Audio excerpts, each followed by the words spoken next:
โอ้ยละนา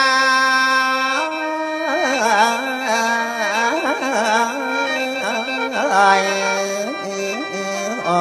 โอ้โอ้โอ้โอ้โอ้ยละนา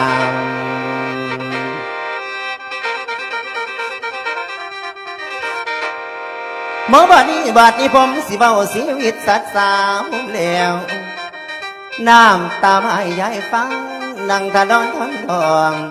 น้ำตามาไว้เคยพอออกมาฟังเราดอกแม่ใหญ่มีนิทานก็ไว้สิเป็นเรื่องเรื่องเล่าซื้อว่าพ่อใหญ่เท่าบ้านเราอยู่สาวัตถีเราเป็นคนกินดีก็บักแห้งก็คือเนื้อบ่วางว่าลืมมากะกินบ่ได้จองเข็นหัวควายและลัดหน้าน้ำลายย่อยดอกเกียกล้วยเราก็มีลูกน้อยสิคอยอยู่ผู้ปบหางานมาหลายดอกเพื่อเพียงถนอมเลี้ยงเราก็เอาเนื้องัวควายมาบ่อยๆตากแดดให้ลูกน้อยถนอมเลี้ยงนกก่อนคำมือหนึ่งตากเนื้อไว้หลังคาสดดีๆบางเอิญลมมาพัดสาดกระเซ็นนกฝนคงลมมาตีเอาดงตกลงดินสีแสเกียงมาตัวเมียมาเลี้ยงมาเห็นแล้วก็เรากินมาก็อยู่โพดท้ายแม่ลูกอ่อนตัวพร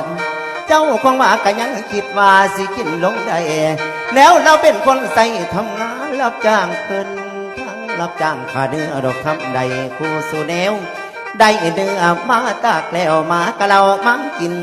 แนวว่าคนมันสิ้นสิเดืองการประหารแทนเห็นมากินเนื้อกระจายดินพัดก้อนใส่แล้วกระจังบ่ได้สิเอาก้อนดอกน้ำมาก็เงียบห้องมีแต่ว่ายอมแล้วบ่ฟังคำมาสิดำตีลงก่อน